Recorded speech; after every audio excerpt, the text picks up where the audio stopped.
Hello, everybody. Shin, you nodding your head over there, enjoying Your the jams. intro is amazing. I've done YouTube for about maybe 7 years. On my personal channel, I've had fun doing it for about 4 or 5. I've never had an intro, so that to me that's fire. I'm with it. The Shin seal of approval, everybody. Yeah, I like it. I'm here for it. I'm here for it. Nice one. Glad to have you back on, John. It's been a while. Yeah, it's sad that it's under such circumstances with the result over the weekend. So before we get to that, let's just introduce John again for anybody that has not been with us before. John has been on the show a couple of times. John used to be, or he still is, the show was Full Time Devils. It's now Stedford Paddock. He's a frequent member over there, and yeah, he has his own YouTube channel as well. But yeah, that's all from me. John, you can take it away. Oh, you hit the nail on the head. Hit the nail on the head. There isn't really not much to say. Cool, man. But yeah, glad to have you back on the show. So before we go any further, Nikita, do you just want to get it out of the way? We have two United supporters over here. We are ripe for the picking. I mean, I don't want to. Okay, your team did it to you. I don't feel like I need to rub it in anymore. I don't even know what more is there to say. She knows. It's bad, guys. She knows. It was terrible. It was terrible. It was terrible. I feel like we do need to unpack it. There's a couple of things to unpack. Most of it is United. All I want to say is there's been a lot of talk, and a lot of it was about United. What I want to say is Liverpool put a flipping good performance in there, and I think that's really been overlooked in a lot of the post-match punditry.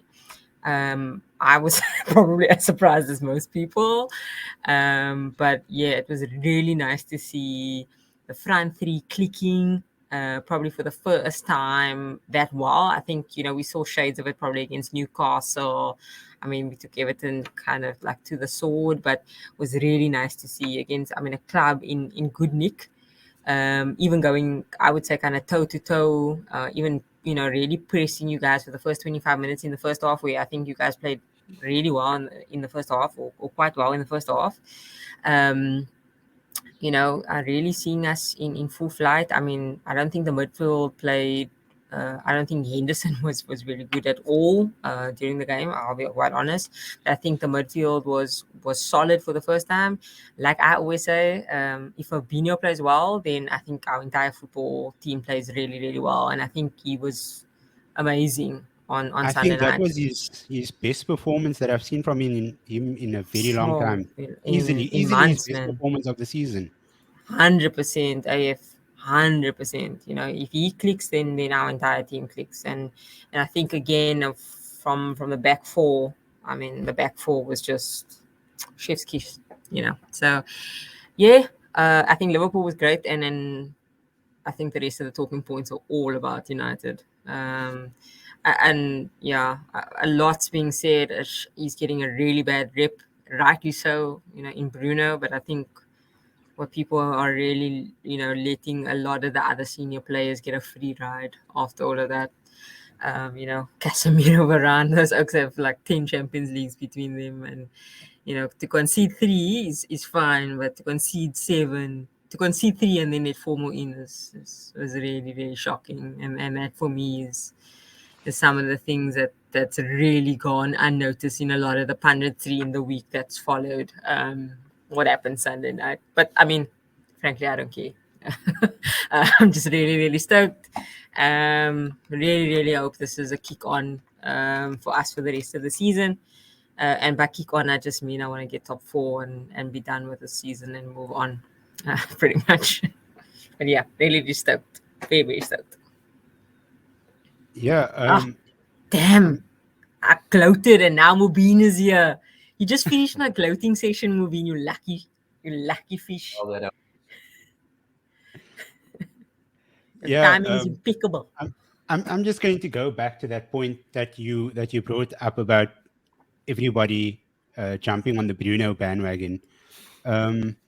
Yeah, fair enough. The other senior players, they should be held accountable as well. I mean, I love David De Gea. Like I love him with every fiber in my being. But I mean, for a goalkeeper to concede 7 goals, yes, I think probably 4 of them he couldn't do anything about. But I mean, there were a few that were scrappy in the box, in the 6 yard box, and it just shows that he still isn't commanding his area. He's still allowing the opposition players to basically make that space theirs. Whereas that's his space. He should be there shouting at people. He should be there jumping at balls, punching things away, putting his body on the line, just making sure that the ball gets cleared. There were a couple of really scrappy goals that happened in that 6 yard box, and yeah, it's once again shining the spotlight on our goalkeeper problem. He's saved us many a time this season with long range shots, with short range reflexes. But when it comes to the basic commanding on the area, still huge question marks on David Dyer. John, you care to chime in over there?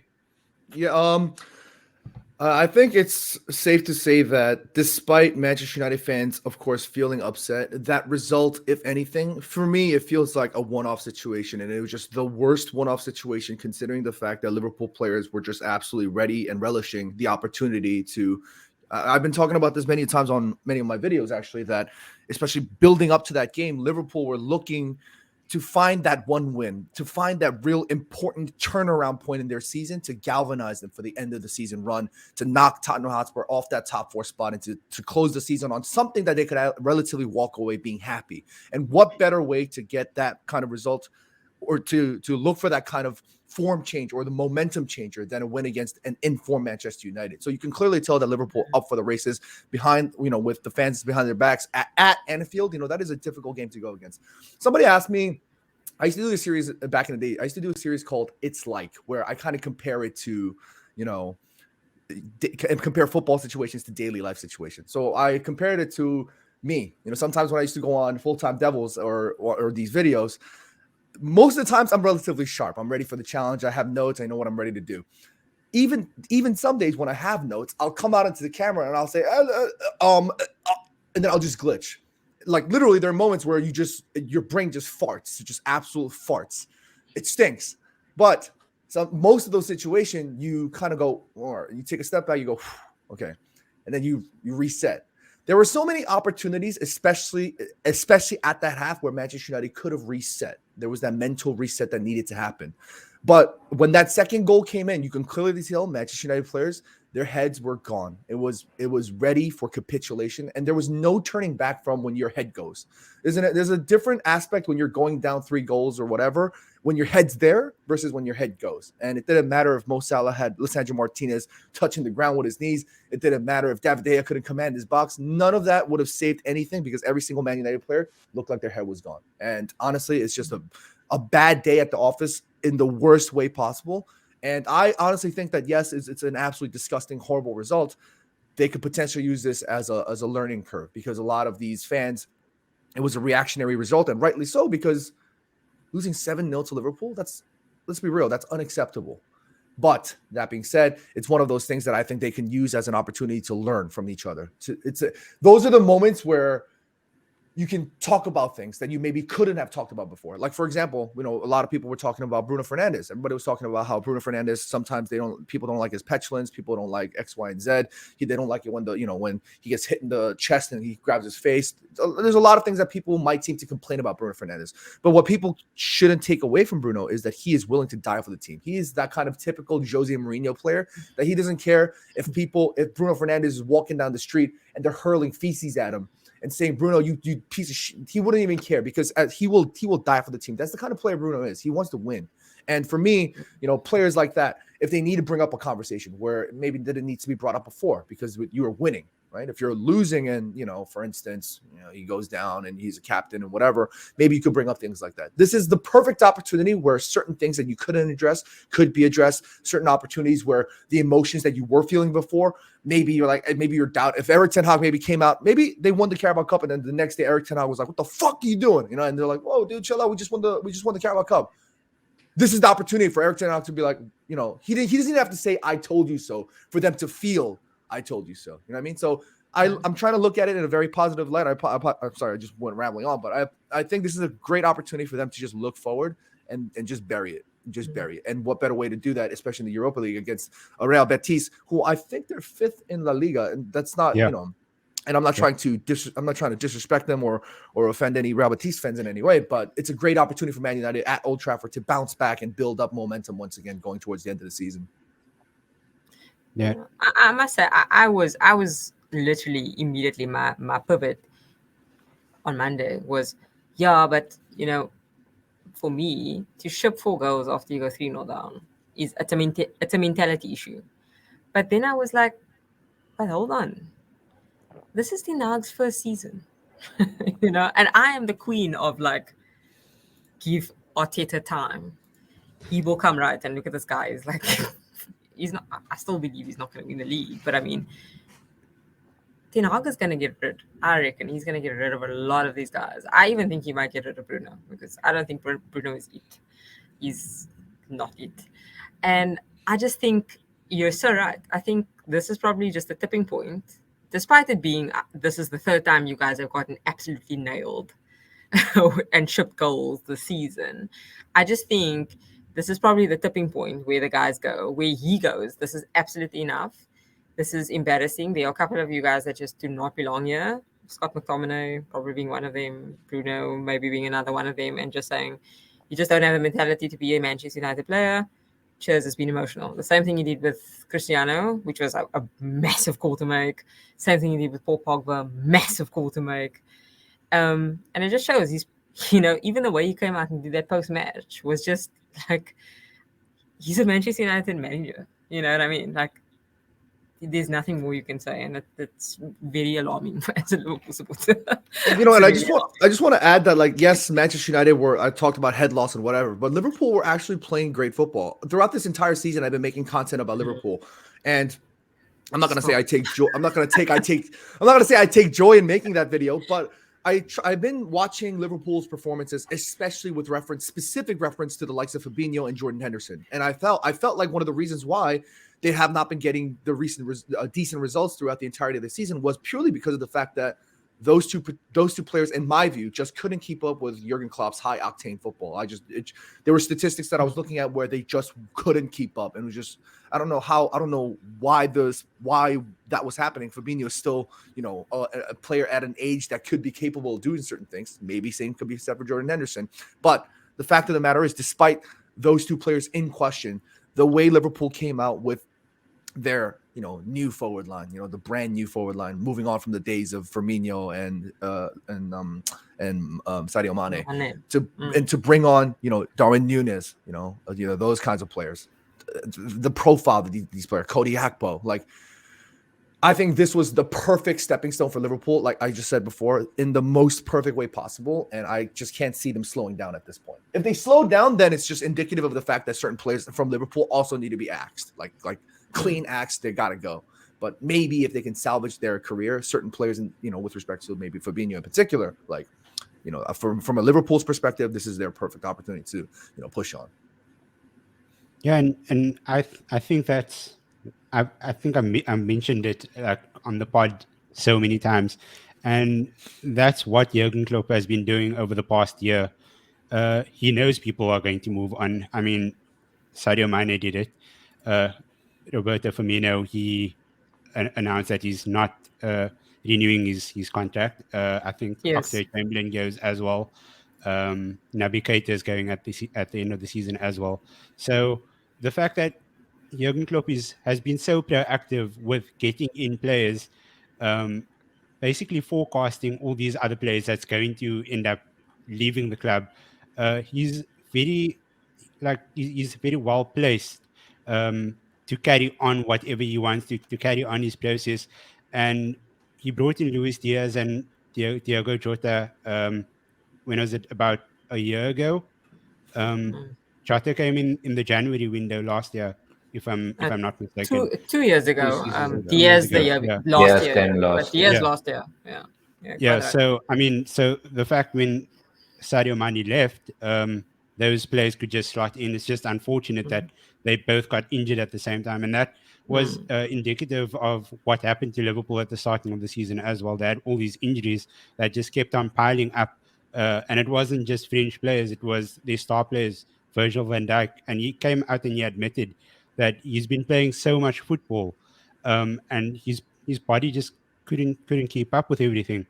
And I mean, at the end of the day, you have to realize that these footballers are human beings. Um, they're going to crash at the end of the day. You like I think United played how many games in the past 70 odd days? I think it was 19 or 20 games, which is it's crazy. I mean, these players are overworked and uh, like somehow they need to do something about it. Like the FAs need to do something about it. But just going to round back to my initial point, Jurgen Klopp has set his team up and he's made these transfers so that he can implement what he needs to. And it's going to take time. Cody Gakpo, It's taken him a while, and over the weekend you could see he's finally like starting to hit his stride. Darwin Nunes as well. Like it took him a while. He absolutely smashed the Portuguese league last season, and he came to the Premier League this season, and the guy looked clueless at first, but then the more he played, you could see things were starting to happen for him. And this past weekend, it just looked like he's been playing in the Premier League all his life. At the end of the day, you're going to have to give these guys time. Um, it's really good players that Jurgen Klopp brought in to Liverpool. But yeah, it's literally it's going to be a sort of a rebuild, a soft rebuild, in my opinion. we'll see. We'll see. Yeah. I think that midfield needs a lot of work, guys. Yeah, I I don't was know. gonna say, I think in terms of defensive depth, I think Liverpool's covered there, um, as well as the forward line. I think they've got enough depth there as well with the signings that have come in sort of in the summer and last summer. I think the midfield's gonna need a complete overhaul, and with any team, that the midfield is the engine of the team. So, the likes of Fabinho, John alluded to that. He wasn't keeping up with the pace.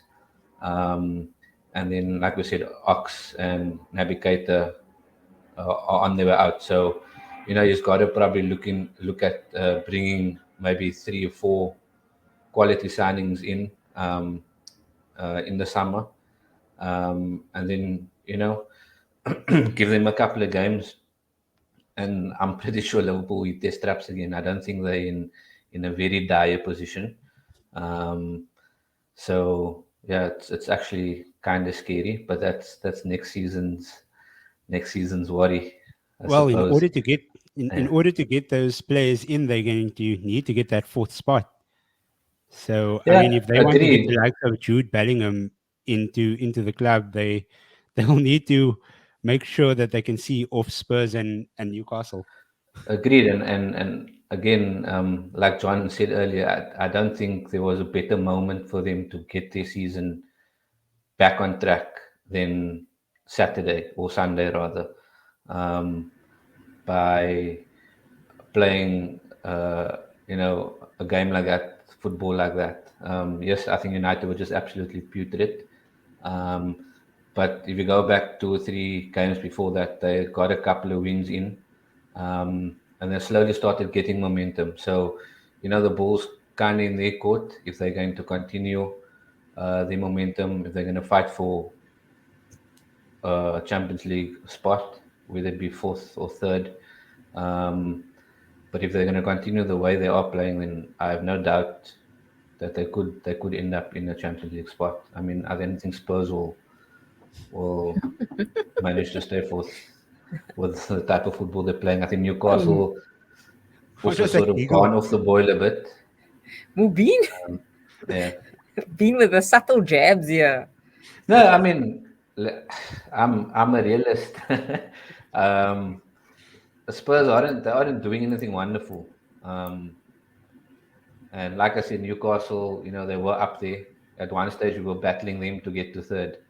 They sort of just went off the boil a bit. But, it takes a game or two and then, momentum shift and things could happen. And I think a lot can still happen. I mean, there's 13 games left, 12 games. And it's quite tight between sort of third and sixth, seventh. Um, so, yeah, I mean, anything can happen. But on that note, guys, what has happened to Newcastle?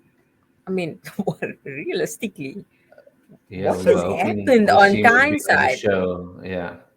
I honestly think that Eddie Howe is getting his selections completely wrong. I mean, I mentioned it before, and choosing somebody like Dan Burn over Matt Target. I mean, that Burn's defensive qualities, that's really good. Like it's really great, but going forward, the guy's so slow.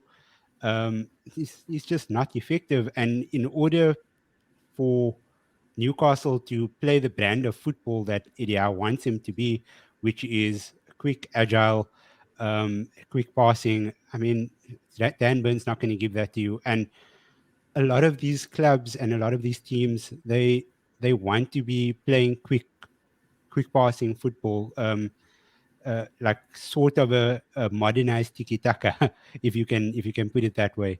Um, Mm, and the selections is it's not really adding up in my opinion. Anthony Gordon over Saint mm, Maximin this past weekend, that yeah. didn't make much sense to me. Alexander Yeah, Isak, but the club record record transfer, signing, eh? yeah, Yeah. and he's just eating the bench for the Benched. past 2 weeks. Yeah, but did I see Lascelles as well? Did Lascelles play this weekend, or was Yeah, it he started. just Yeah, he started? Like playing Lascelles, starting Lascelles against Manchester City. I mean, is it the psychosis? What is happening to Ideal? Like I don't actually know. Like I get the Gordon thing because Gordon was obviously a signing that was made in the January transfer window.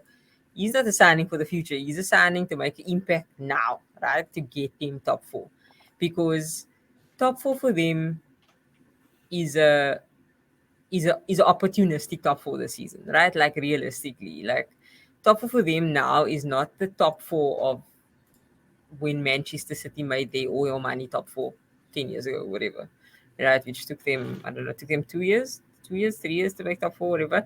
They have an opportunity now. Chelsea's nowhere. Liverpool is finding their feet, and Spurs is pulling a Spurs. They couldn't even get Conte to pull them out of that. So it's opportunistic. There is an opportunity. Spend the money and get yourself top four. There's a massive opportunity here. I mean, even, and I hate to say I told you so, but Manchester City are very obviously worse with Ireland. Um, and so there's an opportunity. Get yourself in the top four. But like, I don't know what is happening.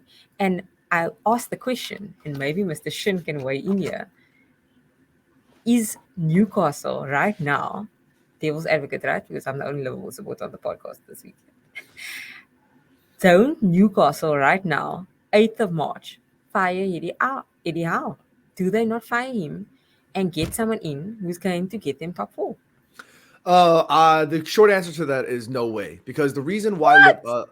the reason why I think Just joking. the I'm just reason why I kidding. think Newcastle are still relatively exceeding their expectations, and if I was a fly on the wall of their board meeting, I think they'd still relatively be happy, because everybody, when Newcastle when their new ownership came in, everybody was saying, oh my god, they're gonna win the Champions League next season. They're gonna win the whatever it is next season. They're gonna go win the Super Bowl next season. You know what I mean? Like, nobody knew exactly to what extent they were going to destroy the league. But I didn't think it was that I didn't never thought it was going to be that easy or that simple. It takes time to rebuild. It takes time to reinstill energy. Or if you played 11 world-class players at Old Trafford when David Moyes and Louis van Gaal absolutely destroyed the atmosphere at Old Trafford. It didn't matter if 11 world-class players played in that moment under Louis van Gaal. They would not be able to consider that place a fortress because of the mental block, the idea, the situation. There's so many different elements besides just dumping money that's going to get you results. So I think from a Newcastle's perspective, I think they've done great.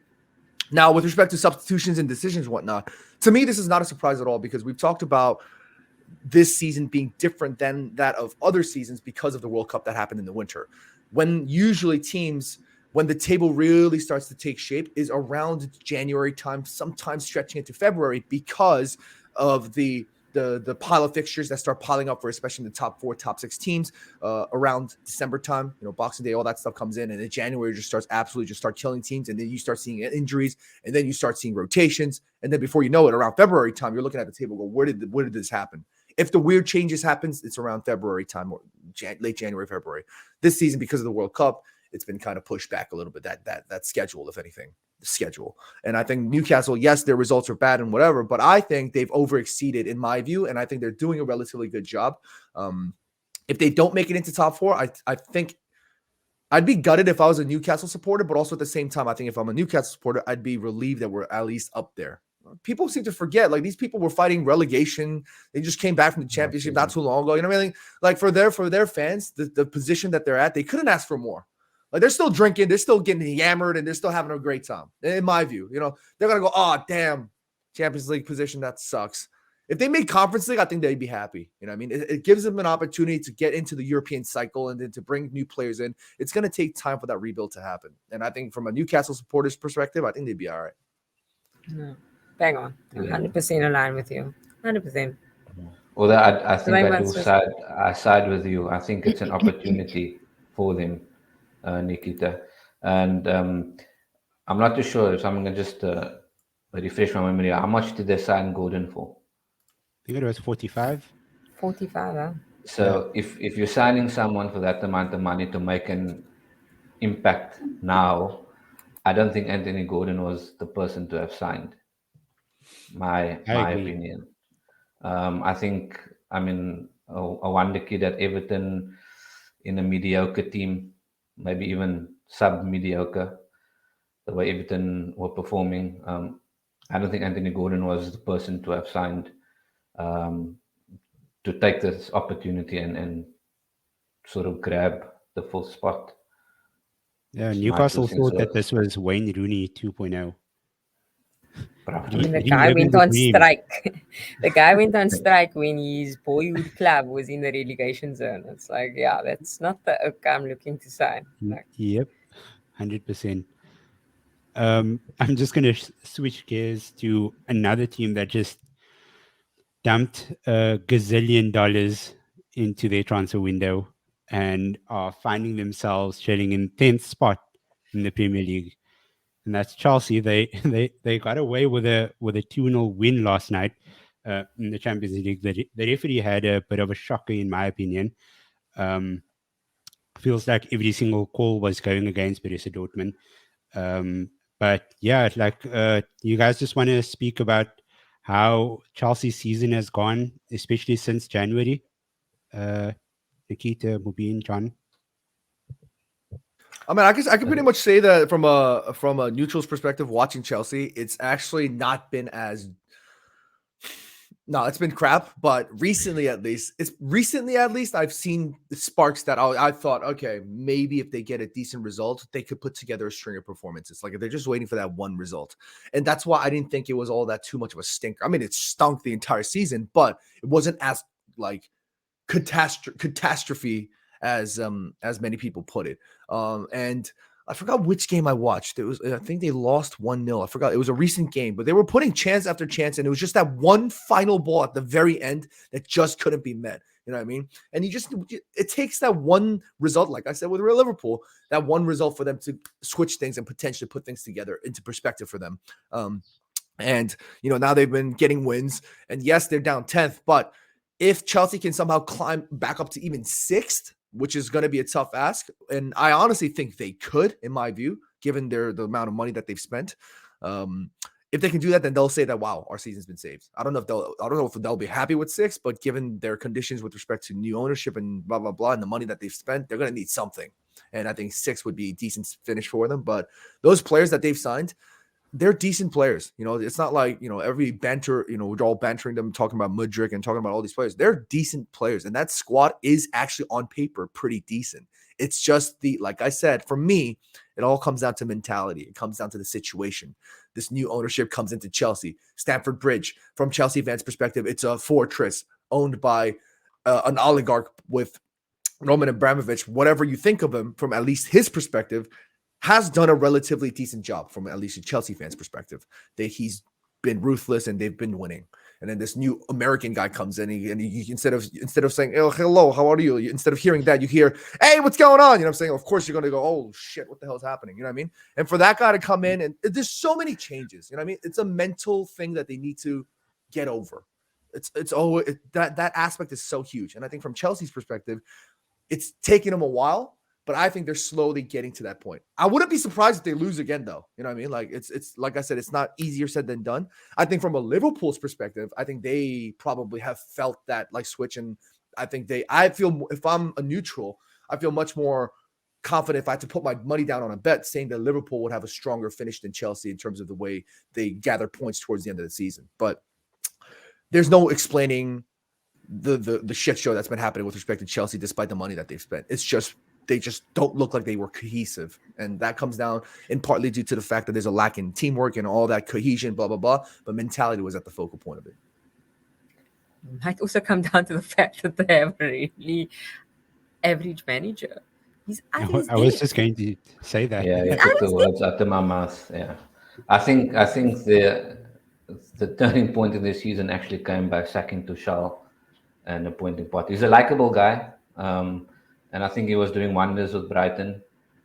And I think he's a David Moyes type character, you know, sort of a mid-table, biting off more than you can chew. Yeah. But yeah, I'm sorry to interrupt you, but I'm gonna say this on the podcast. This is something that nobody knows. I have a superpower. It's feeling first impressions of human beings. David Moyes, when you look at him, you just feel like, what the fuck is happening here? No disrespect to David Moyes. No disrespect to David Moyes. Graham Potter, people loved him for what he was doing at Brighton because of what he was doing at Brighton. They were over exceeding expectations. You know, after you mentioned biting more than you can chew. For me, I don't think that's the case. I don't think that Graham Potter is as awful as everybody thinks. And that's just me. I'm standing alone on this one. That's fine. Everybody's raving on about De Zerbi this season. For me, Brighton have relatively been playing similar style of football. Not exactly the same because they're two different managers, but they've been relatively destructive in many ways that people don't see a lower team, respectfully speaking, a lower team to do. De Zerbi could also go to a Chelsea, could also go to a Tottenham next season and absolutely shit the bed. We've seen that happen with Nuno, with Wolves going to Tottenham. You know, we've seen these things happen. I don't think Graham Potter is as awful as people seem to be. Now, if they start shitting the bed even more at this point, come the end of the season, they got to walk away. But I think they can turn it around a little bit because I feel a little bit something different with Potter than, you know, people throwing like David Moyes around, for instance. You know, I feel like there's something a little bit different with Potter, and I think if he can turn this around, it'd be a great thing for him. And I still feel like there is an element that he potentially could, in my view. My issue with Potter isn't like he's necessary. Yes, it is. Like, obviously, his team selections are awful. His in-game management is awful. But for me, my issue is like his post-match. He's like, yeah, we lost 1-0. But it's like, could have been 2, could have been 3. It's like, the referee decisions were bad, but yeah, you know, could have been worse. But if you contrast that, I'm sorry, Nikita, but if you contrast that to, for instance, I contrast that with Klopp, and Klopp is like, yeah, the referee was shit. Yeah. Or I contrast that with even with Ten Hag. Ten Hag came out there and was like, yeah, my team was rubbish, unprofessional, unacceptable. They are bold. Like, he just looks like he has no spine.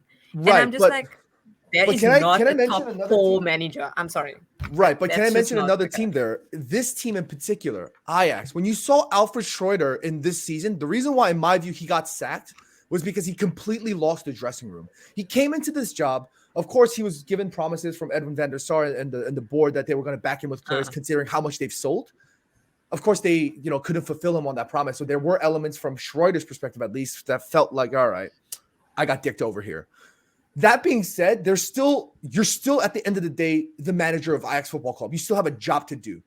Unfortunately, he couldn't get the early results, but the way he lost his dressing room so easily was because he came out into the press conference looking like Megamind with his head bald, just absolutely destroying every single aspect of everything around him. He was pointing fingers, blaming everybody, just upset, and just like, my man thought he was Mourinho from like Chelsea days, like first time Chelsea days. Like he was just going around shooting at everybody.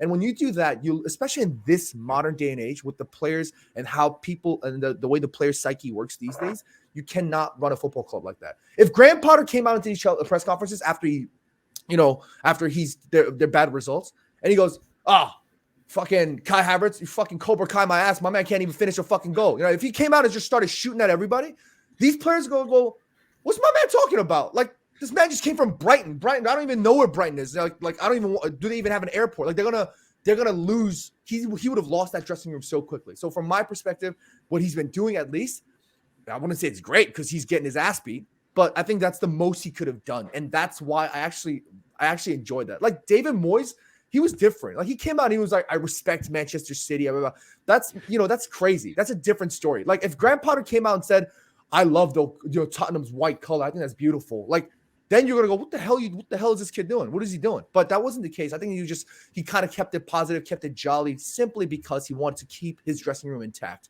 If he goes down fighting. If anything, you don't want to go down looking like a headless chicken. That's what happened to Alfred Schroeder, and every single Ajax fan was just absolutely feeling like, wow, this manager just absolutely stinks. Yes, most Chelsea fans these days feel the same way about Graham Potter, but it's a different kind of toxicity, different kind of energy, and I think Graham Potter, like I said, I'm just going to wrap this up. I think he gets more slack than people think, he is. And I just feel like, if he can turn things around, then maybe he has a decent future at Chelsea. I just haven't given up that, that hope. I don't want to say hope because I'm not a Chelsea fan, but yeah, basically. No, that's cool. About a week and a half ago, he actually had that press conference where he admitted that he was under pressure and that, the results needed to happen, else he was probably going to lose his job. And ever since that press conference, it's been 2 wins. So maybe that's just something that the players needed to hear, that okay, we need to look out for this guy. He's trusted us. He's put a lot of faith in us, and we haven't come to the party. Like when you're on a plane, right? You're going on a trip somewhere. You just dropped bare peas. You're sitting business class for the first time in your life. God damn, this feels great, right? And the plane's going, right? And you start feeling a little bit of that turbulence, right? But you're business class. You're feeling great. You just down a glass of wine, and then all of a sudden you hear your pilot go, "Oh, excuse me, we are fucked." Then you're going, "Oh shit!" But it's just turbulence, right? But if you're conducted, despite it going do, and then you peek over your corner and you see the air stewardess, she's just chilling. You hear the conductor, he goes, "Oh, complimentary air snacks from the blue." You feel comfortable. You feel okay, right? You don't want the manager at the helm going out press conference after press conference, despite being turbulence, despite being rocky. You don't want him coming out and going, "Oh my God, we fucking suck." You don't want him doing that. It's just wrong, in my view. I mean, of course, to what extent you can, use that as excuse is a different question. But at least in my view, he kept the ship afloat. He didn't keep it steady, but he kept it afloat. And I think there's a big kudos that he deserves, in my view. Maybe it's because I'm a Harry Potter fan and I like Graham Potter because he has the last name Potter. I have no idea. I'm just talking about it that way. I'm a Hermione Granger fan. She said that show you would have died in Philosopher's Stone. So I've got no sympathy for that guy. Okay, now that we moved on from Chelsea, before we wrap up, they won it in the last minute again. They have to be title content. I don't know. They're winning the title, guys. Teams that win the title, they win games like that. They find ways to win. I'm not gonna say anything this time. Yeah, I think I agree with you. I think teams that win titles, they scrap wins. If it's 1-1 in the 90th minute, they find a way to score that winning goal, and that is our titles have won. We've seen it in United's prime. How many games they've won in the much vaunted Fergie time. Skit. So I mean, we've seen it with Liverpool also as well in their title winning year, when there were not all the games, but there were a couple of 2 or 3 where they've won games in stoppage time or in the 90th minute. So I would much rather. I know United's not gonna win the title, although I thought there's some sort of magical ending would happen. A couple of results haven't gone away, but I would much rather have Arsenal lift the cup than our compatriots across the road. I just don't want City to win the title, because we are the only team that win three titles in a row. And if City win it this year, then we don't have that to brag about anymore. Get over yourselves. Get over yourselves. You just got the 7-0 against the Liverpool team I'm that have no holding on to what midfield. we Like, have. get over yourselves, please. You guys just need to let it go. City, look, my opinion is,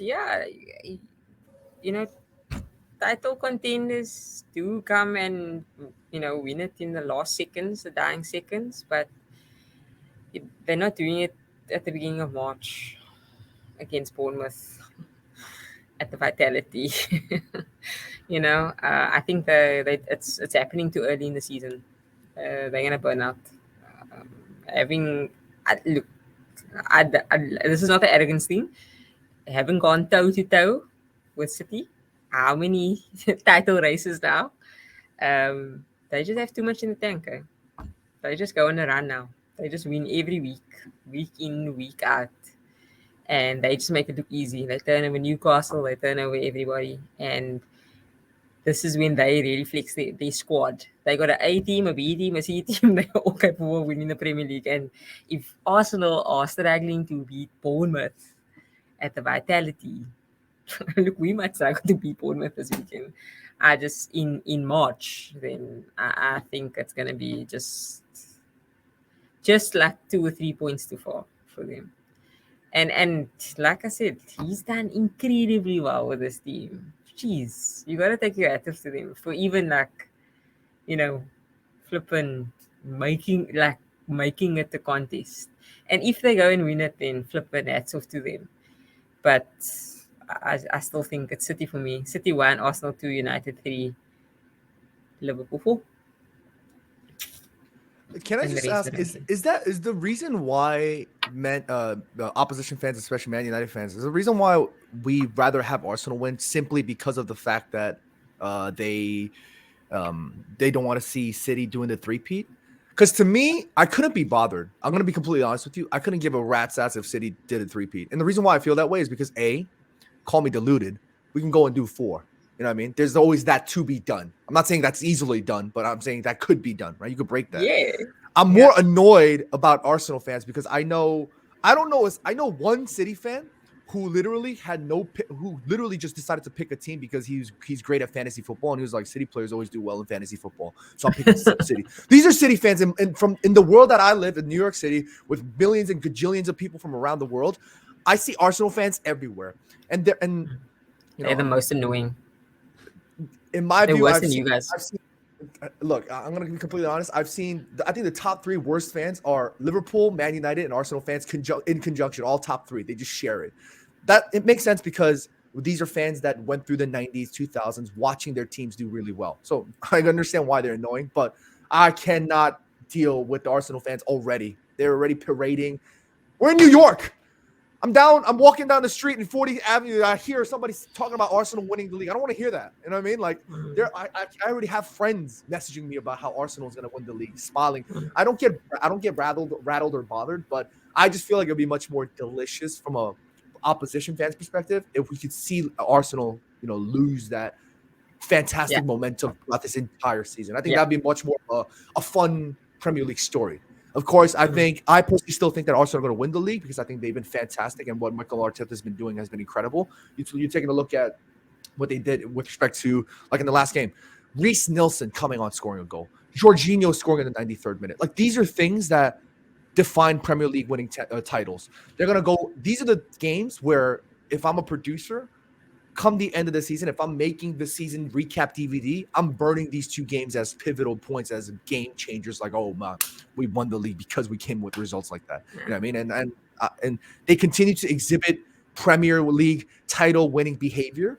And it's one of those things where you have to put your hands up and go, wow, you can't explain it. You know what I mean? Like, so I'm still in the position that I've already conceded to the fact that they're probably going to win it. But yeah, John, but there I have to disagree. And I said it before the season on the podcast. If any team but City were to win this title this year, it's because City signed Erling Haaland. They are going to be and have been worse with him than without him. And that's evidenced by the season.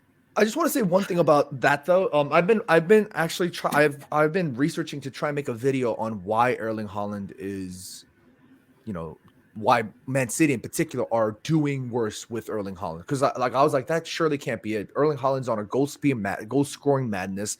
They're second, right? They're still winning. Why is the main conversation about Erling Haaland making them worse, right? Though. Exactly. No, but that's the point. Exactly. They're winning less and they're less convincing than they used to be.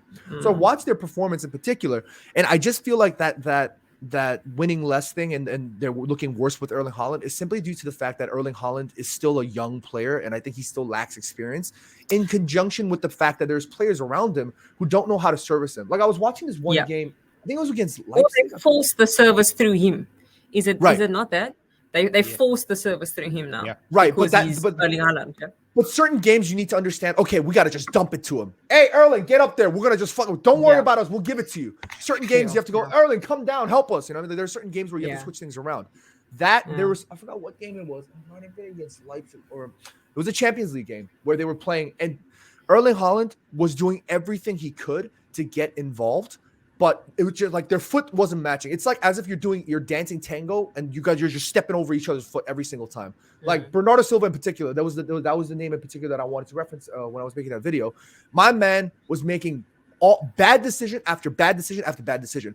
There's one point he needs to receive the touch with his left foot. If he's a great player at the end of the day, we know what Bernardo Silva has been capable of doing. He just needs to lift his head up and see Erling Haaland in his peripheral, feed him with his left pass. Erling Haaland makes himself available, pass doesn't come. So now Erling Haaland's standing like, fuck. Bernardo shifts the ball out wide, whatever, to Grealish, whoever it is. Erling Haaland needs to make that run. He's a forward. He needs to make that outside post, come through the channels, be available for that strike. He doesn't make the run, but the cross comes in. Now he's like, fuck, I wasted again. So both of those sides, they just look like they don't know what they're doing with each other. And I just think there needs to get to that point where they need to get their feet aligned with respect to the tango. Because once the tango happens, once them hips start shaking, they're going to look beautiful. And I just think they haven't got to that point yet. I don't want them to ever get to that point. Me too, a lot.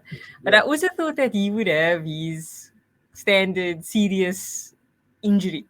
And I thought, when that happens, they're actually just going to go back to Old City and they'll play their false nine and they'll actually just go back and then they'll be a real menace. And that's actually when they'll go and they'll just smash teams. But he's actually not had that this season. I don't know how they've done it, which is for me incredible because I think the league is obviously a lot harder than the Farmers League. Nikita, that's a month and a half break in November, December. That's also true. That's true, AF. That's true. But that's actually a really great point. When you watch him play for Borussia Dortmund in particular, the way he plays, he's so explosive. And the reason why he was so threatening is because he rarely received challenges. He rarely lost challenges in particular from a physical aspect. Here in the Premier League, those challenges, they're going to be a lot harder to address, but they came far and less than between because of the way that he played. Like, I've not watched too much of City, but for instance, when they absolutely battered us earlier on in the season against Man United, Erling Haaland, there was one time where he just took a touch and he just went boom, and I forgot who he mugged off, but he was just like, "Get the fuck off me," and he just smashed it. You know what I mean? Like those chances, like yes, Erling Haaland's known to be able to be that kind of a robot, with the speed and the strength that he has. But those opportunities, those kinds of particular instances where if you get physical contact, you're more susceptible to falling awkwardly, losing balance, getting injured. I think we saw that a lot less because, like we mentioned, Erling Haaland, the style of play that he's been playing this season has been particularly different than that of the past season. So that could potentially have that, that linkage in terms of why he's not had that big injury. But he's been scoring goals. Some people said that he's been scoring goals because he's definitely just poaching like he's never done before. I don't know exactly what it is because I've not watched him definitively. I just feel like it's a different style and he's going to have to get used to it. Yeah. Well, the whole team's going to have to get used to it if they want to keep winning leagues. Big push from them. I really do. As you say, I really do hope they do it because I just could not deal with Arsenal fans and the gloating and it wasn't that hard to beat Manchester City to a title. Why did you guys make it look so hard? Etc. I can't actually deal with it. I might have to just move to a remote island actually. Actually, there's no satellite. The Arsenal fixtures that they have left in the league, they still have to play Liverpool. They still have to play Manchester City. They still have to play Chelsea. They still have to play Newcastle. That's okay. So there's 6 points basically up for grabs. They walk out the 6. Where they play? Yeah. Do you know where they play Chelsea? Do they play Chelsea or at home or at Emirates? Yes, and City at the Etihad, Liverpool at Anfield. Yeah. So those two are both away. Yeah. So I mean, I think those two are going to be very tough for them. And I think that's probably where the league will be won or lost. And then Newcastle as well with a stadium full of Geordies. So that's definitely on my bucket list. I must say I've been to Old Trafford. It's scary. Been to Anfield a couple of times. It was lovely, and I must say I would love to go. And that place looks to rock. That and Sellers Park, but that's quite scary. I think the stadium might collapse at some stage. Cool, guys. I think we will wrap up on that point. Just before we sign off, don't forget to follow us on Instagram and on Twitter at SportyCast. Give this video a like, comment whatever you want us to do, whatever you want us to say. If you want John to be on more frequently, just let us know. Hit us up on the socials as well. John, where can the people find you? You can find me on Twitter chatting absolute utter nonsense at Mr. John Shin. But guys, I just want to say thank you for having me on. It's nice to see you guys once in a while, and it's just I think the last time I came on, we were talking about Martial. I just want to say the infamous tattoo. I just want to say my takes, they last. Just gonna end it there. Oh God, long may they last. Thanks for coming on, Mr. Chin. Thanks so much, guys. Thanks for Mubeen as well. Thanks, Nikita. I'm 3FOUR3. Peace.